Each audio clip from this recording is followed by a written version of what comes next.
为着要把这个100年的文化遗产传承落去，河通文化艺术基金会全力支持台南左镇的北极殿八音彩谱的工作，而且来举办100年古乐的成果发表会。台南左镇北极殿庙内底有阿泰乌琴乐团演奏八音古乐，福建要无去的八音，搁一摆表演给大家看。这个无形的文化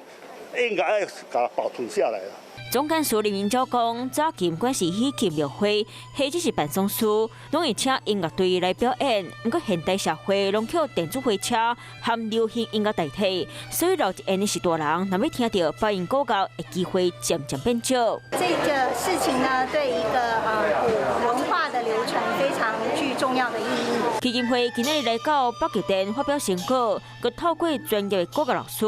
带左镇各中学生做现场表演，互地方人士和社会是大人，知影100年文化八音古乐有后代子孙的传承，非常欢喜佮感动。